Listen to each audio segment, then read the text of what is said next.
Hello and welcome back to another mod video. Today we're going to be looking at the Eccentric Tech mod collection by Aelanna. This collection adds some fantastic high-tech defenses such as shields which block bullets as well as mortar shells, to vertical missile launchers where you can designate your own artillery bombardments very accurately and with all different types of ordnance, as well as power generation, bionics, armor, weapons and furniture.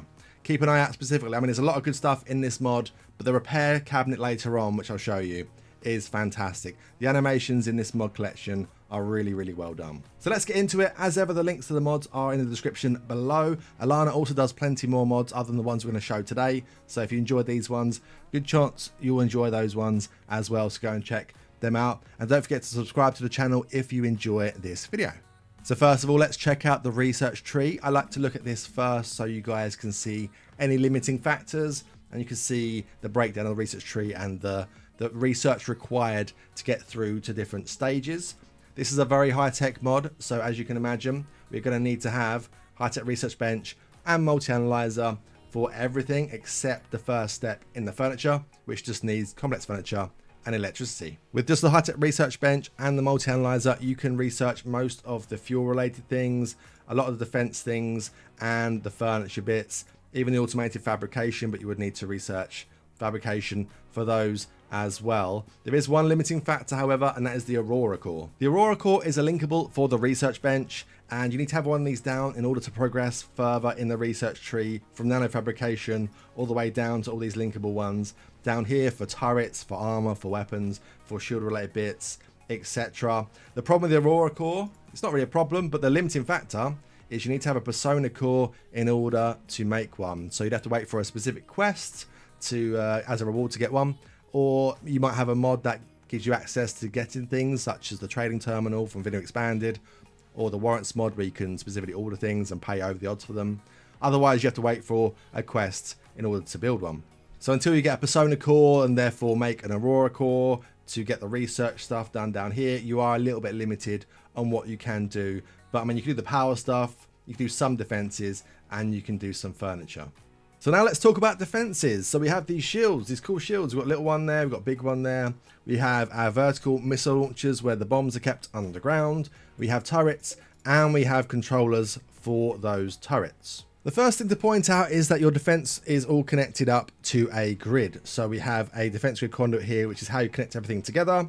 We can just go through and connect up all different points, the shields, the vertical missile launchers, your connectors, and these up here, which are for the artillery, which I'll go over in a second. The thing to notice is that it's very expensive to make, 5 plasteel per square. So even to get from here all the way up to here is probably about 200 or so plasteel. So 400, maybe 500 plasteel just to connect these things together. So very expensive. You're probably going to need to be deep drilling and scanning for long distance large mineral bits of plasteel specifically to do this. At the center of your defense grid, you have the defense grid console. You have to assign someone to this in order to control certain things on your defense grid and also to change certain settings.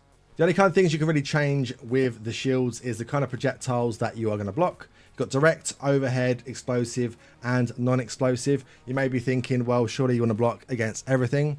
And while that is true, one key thing to remember is these shields will block enemy bullets and mortars. They'll also block yours as well. So if you want to fire mortars from your base against a siege, you may well hit your shield, and I have done that myself very recently on stream actually. Luckily it wasn't an anti-grain shell and I only destroyed a little workbench, so that wasn't too bad. So I usually turn off the overhead projectiles, and you can always come back, get someone back on the defense grid console and click it back on if you feel the need to protect against enemies coming in. But if you've got a couple of mortars, normally you can take care of sieges before they even come in anyway. So I usually use these just to generally protect against bullets. So let's go through the different components of the shield system itself. We have the straightforward generator that generates the shield. We have 2 different types of projectors. We have a regular one which can project the shield 8 to 20 cells, and we have one that can do 20 to 40 cells, quite a lot bigger. We have capacitors. They determine how much damage your shields can take before they break down. The more capacitors, the more damage you can take, the more basically heat it generates. And you have the heat sinks over here, which dissipate the heat from the system. Bearing in mind, they will heat the room around them as well. So you might want to have some cooling down for the rooms that your heat sinks are in. Maybe even have them in a separate room because you don't want them like creating too much heat and setting fire to your projectors or capacitors. One thing to note with the shield generator and the wide area projector, they both require a high energy shield core in order to craft. To get one of these, you have to get lucky with a quest reward. I think you can buy them if you get very lucky with exotic goods, but I've never seen them, but I think they might be available. Or you can craft them yourselves. In order to get the research though, to craft them yourself, you have to get the Aurora core, which you mentioned earlier on in the research tree, which you need a Persona core to get. So if you get a Persona core, you can then get the Aurora core, set that up, get the research down, and then you can actually craft the high energy shield core. But until that point, you can't have a shield generator, so you can't have any shields. And as I just said, the wide area one as well also requires one of those. The small ones don't. But as long as you've got one, you can make a generator. Then you can have multiple of these around if need be. And showing you how this actually works itself, we have two of our characters aiming at this wall here. And the shield is just shooting out their projectiles from the air. And the capacity is over here. Shows you how much capacity we're working at. And it shows you the heat. We've currently generated about 10% heat so far. The room is getting up to 50 degrees Celsius, so I'll probably stop that right now. But yeah, it can take quite a lot of beating. These guns are from the mod themselves, so they are quite good. So a lot of raiders with rubbish guns probably won't do anywhere near as much as these guns are themselves. And now onto the vertical missile launcher. These can hold up to 4 different missiles. If we click the ordnance button here, you can see there are different missiles along here. You can select each individual slot and select which kind of missile you want to have in there. Or you can select ordnance down here for all slots, and you can have them all as the same. I have an assortment of different ordnance in each of these 4 over here. So different types of missile you can have are the high explosive. You have incendiary, we have an EMP one, a high explosive anti-tank, which does more damage versus armor targets. We have a burnout shield, which works the same way as one of the low shields as a utility slot. So you can shoot a shield over your people who might be further away from, protection of your own shield. Just make sure you shoot a shield and don't select the wrong bombs. And then you also have the anti-grain option as well. There are a couple of different ways that you can fire the missiles from the silo. The main way would be to get someone on the defense grid console, which we have here, and then you can see it's now eligible to fire. We can right click on here as well, and we can change a different type of missile we want to use. And we can also change between volley, single, or cluster fire as well. Another way we can also fire them is via certain gear. So I've got a utility halo helmet, which means I can also aim them. And it shows you where I can aim them around me. I can't aim outside here. Has to be within the area here. And also, if we go to Kamiko over here, they have, well, 2 things. They have a halo, combat halo as well. But they have the remote artillery designator as well. So they can also select and fire. So if you want to fire from the defense grid console, which is going to be the most common place you're going to want to use it from, you can do it. But the only problem is you can only fire it in areas that are covered by the proximity sensor towers. That are these things over here. So you're going to probably want to build them around the base so you have full coverage. The distance of these doesn't matter. They'll fire the length of the full map. They just need to have coverage via the sensor towers. Not forgetting that it costs a lot of plasteel to link them up, because they all have to be linked up via the defense grid conduits. So I think we should set off a few missiles just to see what they can do. So first of all, we have the high explosive. Boom, boom, boom. Then we have the incendiary. As you can see, they're very, very accurate. And via my backpack, let's try the anti-grain. Hopefully that's far enough away that it doesn't kill me. Ooh, that looks pretty nice. And how about the shield for Kamiko as well? That's pretty cool. Get inside the shield. How long does it last for? Oh, it has like a timer kind of and amount of power remaining. That's pretty cool. I quite like that. First time I've actually seen it, to be fair. And now onto the last part of the defences, we have the turret. So we have the sentry gun over here, which is automated, the only automated one out of all of them. A little bit of damage, small range, 3 shots. It's not too accurate, but it's okay. And then we have the other machine gun over here. Bit more damage, 2 extra shots, bit more range, a bit more accurate. And then we have a grenade launcher, which does lots of big boom booms. But with these 2 turrets, they need to be manned by people. However, with this mod, we have the remote turret controllers. These get placed in the occupying slot of the turret. Therefore, that means rather than having 10 turrets and 10 people to man them, we could have 1 person attached to the defense grid console. So let's get me over here. Now let's go to that.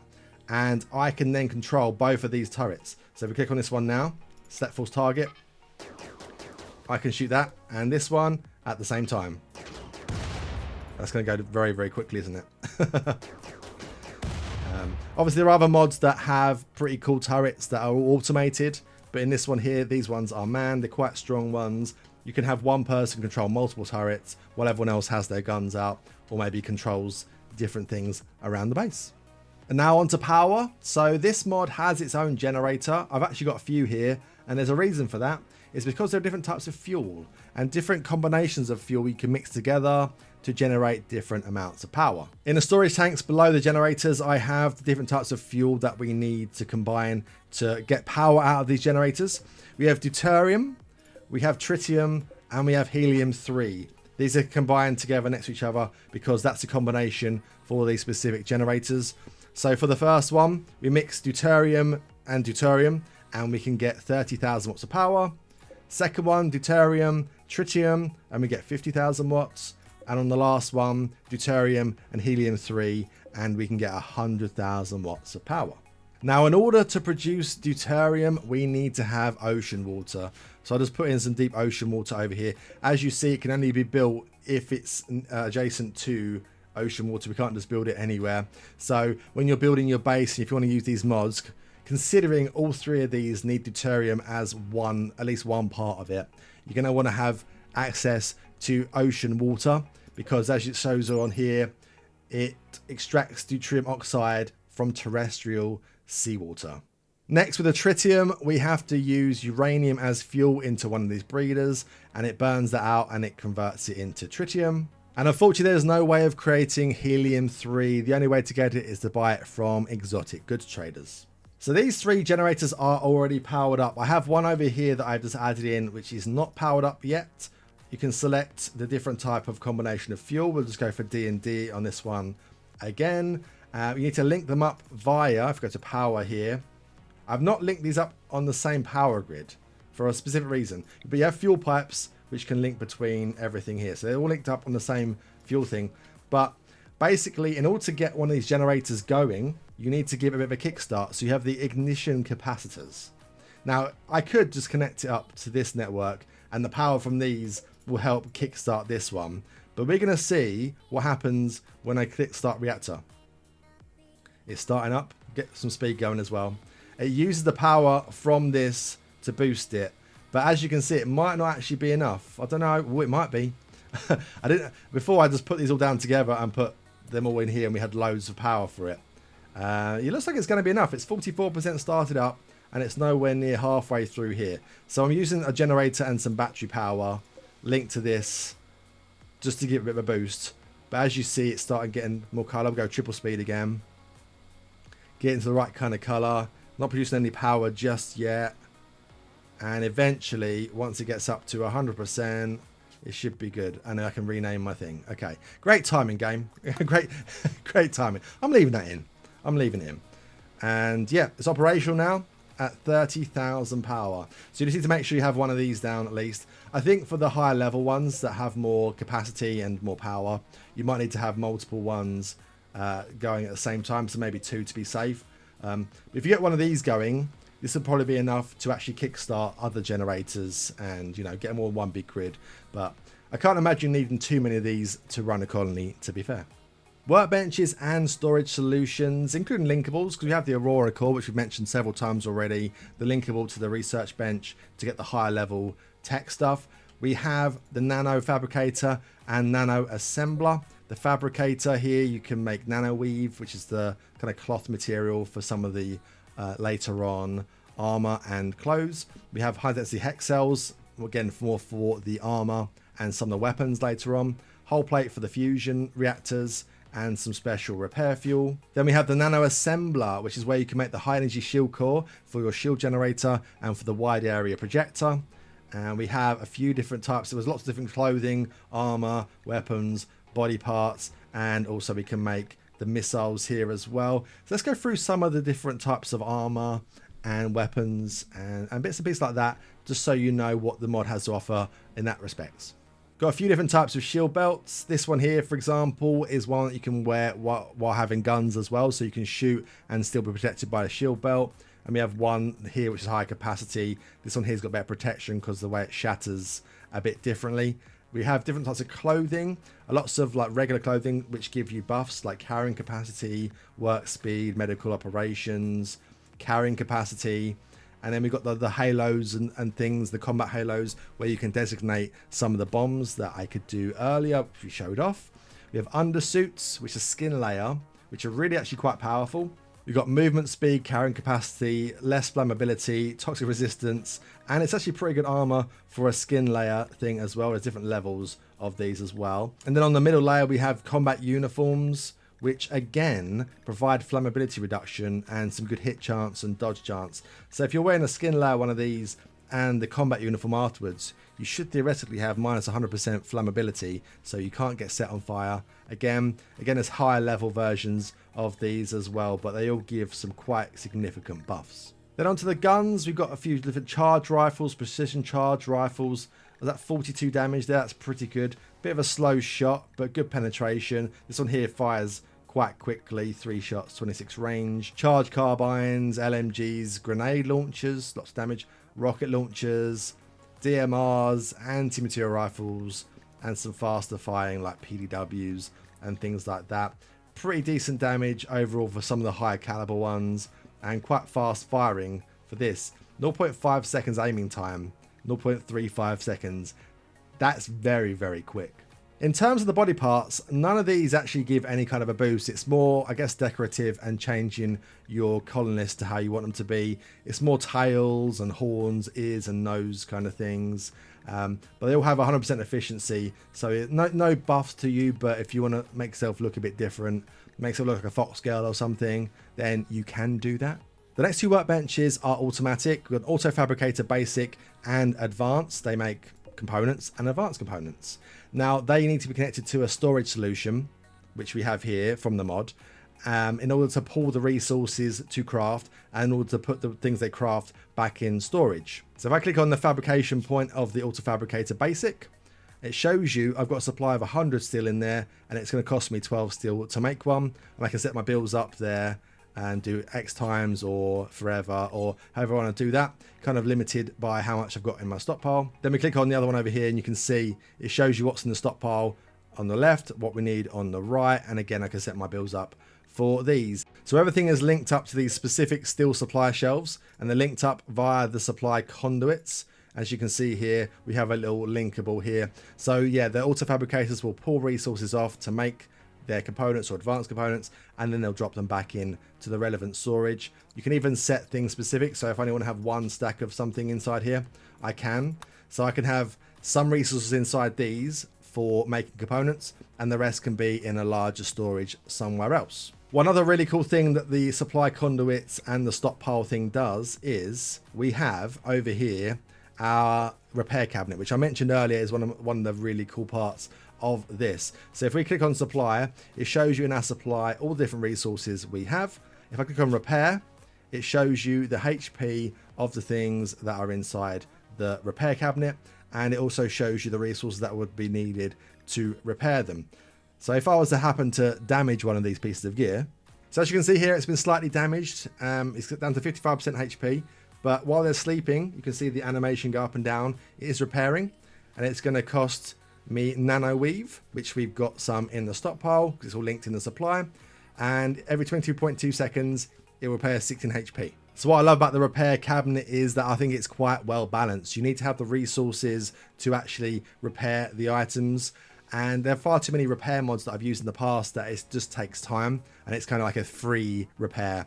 So the fact that it's balanced and you actually have to use your own resources or make resources, buy resources to repair the gear, I think is pretty cool and pretty balanced, and the graphic on it is really cool as well. I like it. And a lot of our mods you have to take gear off, and we do have a repair shelf where we can just drop things on and it'll do the same kind of process. But if you've got enough resources to link up and build a supply to all the repair cabinets for every single bed, then everyone at night can get repaired. As you can see here, Kimiko's getting repaired as well, and I'm not. I don't know why you're getting repaired though. Why are you getting repaired? Oh, your halo got damaged a bit. There you go. See, didn't even know that. Getting repaired overnight. And as you can see, I don't need to be repaired, so the animation is not going. The last few little bits and pieces like furniture related. We also got one more bit of storage. We've got the refrigerator single. You can throw some food inside there to keep it nice and frozen. We've also got a wall variant as well, so you don't have to go into the kitchen maybe to get the food. Just get it via the wall. We've got some cool beds, smart double beds, providing more comfort and rest effectiveness than regular ones. Illuminated end tables and regular end tables, but might as well go for the illuminated ones, mightn't you? We have still smart chairs, which give more comfort than regular armchairs as well, and not too expensive to make really.